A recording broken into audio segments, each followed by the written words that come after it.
Welcome to Paris. Visitors of this year's event should bring a lot of time because the producers brought a lot of new things.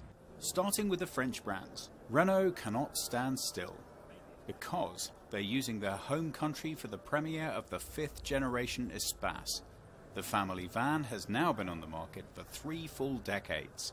The virtues of its predecessors, such as variability and ample space, have been retained, but on top, an extra dose of sportiness and elegance. Dacia have fed off-road appetites and will, after the Sendero's performance, offer their Space Masters, Logi and Docker as stepway versions, with modified sill guards, front and rear bumper trims in matte chrome, and detailed side profiles.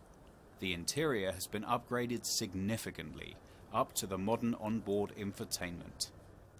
In addition to the models DS3 and DS3 Cabrio with their special finish, it's well worth a look at the Citroën C4 Cactus Airflow 2 litre with its hybrid air system. This model has been optimally aerodynamically trimmed with wind deflectors, large narrow tyres, a full-clad underbody, and the absence of mirrors. The new hybrid system of the C4 is based on a petrol engine and stored compressed air. Both are combined together and work as required. A world premiere at Peugeot is the 4.5 metre long SUV Quartz, with a total of 500 brake horsepower. This plug-in hybrid drives all 4 wheels, powered by a 1.6 litre turbo petrol engine and 2 electric motors.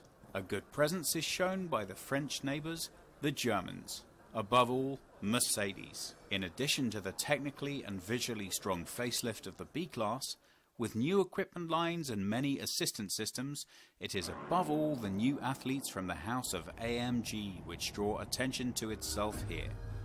With the launch of the 510 brake horsepower V8 GT in the spring of 2015, there will be again, as usual, a special series of AMG GT. Typical features of the first edition are the fixed rear spoiler.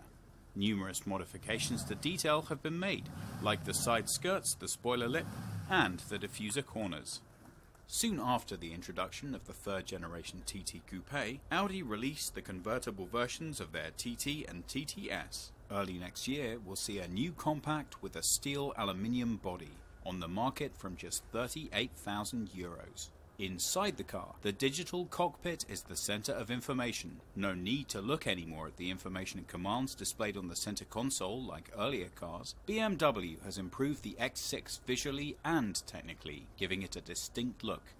Starting with a front end, with the new front hood which is flat and wide, the design flows from the front through to stately sides. Bi-xenon headlights, an 8-speed automatic transmission, leather interior or the driving assistant package are some futuristic components for a much larger standard equipment. BMW shows its first topless tour. Short overhangs and a long hood are its unique features. Available to buy from March 2015 from around €35,000. The Porsche Cayenne has undergone a neat facelift and added a plug-in hybrid option. Porsche are particularly proud of the world premiere of the Cayenne S Hybrid.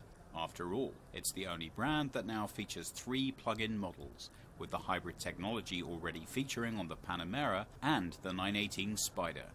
At Volkswagen, the Passat is in the 8th generation. Later this year it arrives with new engines, driver assistance systems and a range of technical sophistications to the market. The mid-size vehicle becomes a 2-litre car in the GTE version. We already all know the plug-in hybrid from the Golf. The Passat has 218 brake horsepower under the hood, giving a top speed of 222 km per hour. The all-track models have now been supplemented with the arrival of the Volkswagen Golf Wagon. 20mm more ground clearance, aluminium skip plate, tough side protection and all-wheel drive are some components to make it fit for the ride into the rough.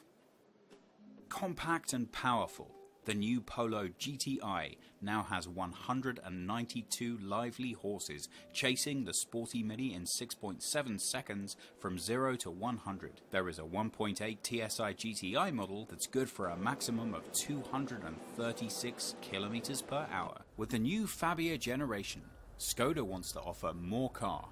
It's the 3rd generation of the cuddly model, as hatchback and estate present a double premiere here.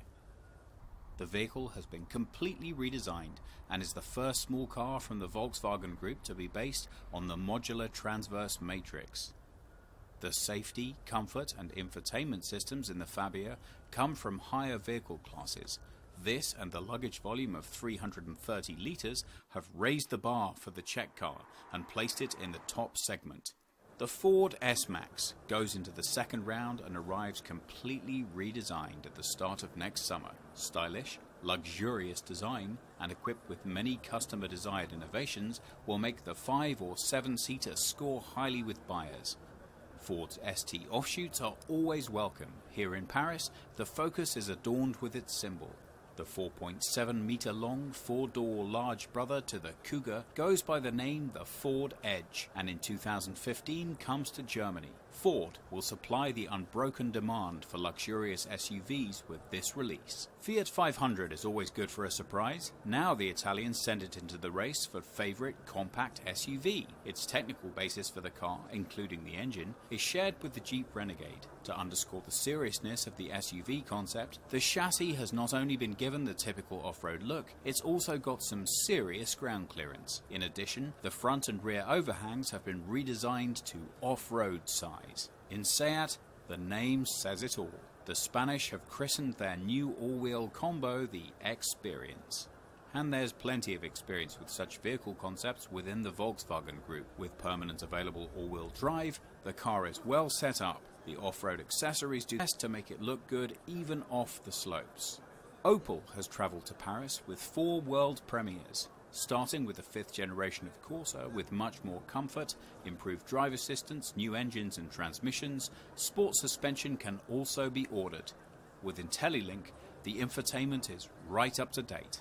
The stylish Adam has not just received an S, but also a lot of dynamics. A 150 brake horsepower, 1.4 turbo Ecotec lets the Fun Mini really gather pace. In 8.5 seconds it can pass the 100 km/h mark. Even the large OPC brakes speak volumes. Small is beautiful when it comes to smart. The 2-seater 4.2 moves into the next generation, and the new arrival of the 2nd generation of 4.4 demonstrates once again how confident the industry is that the Mini wave is far from ebbing. A world premiere at the Kia booth is a strongly revised Rio. In the redesigned front end, change has been brought not only to the bumper and to the side lights, but the grille has been given the distinctive tiger nose. Fresh change in the interior with new materials and modern infotainment components. Hyundai's new i20 has become larger and more mature. The contours of the 5-door are now more defined and have lost their playfulness. Last but not least, we take a look at the Jaguar stand. We see the ranks of the traditional middle class have some competition for their premium models. Jaguar XE launches on a par with A4, C-Class and BMW. Driving the youngest cat of the new 4-cylinder family is a 2-litre diesel or petrol engine, or a 3-litre supercharged V6 with 340 brake horsepower, which comes straight from the F-Type.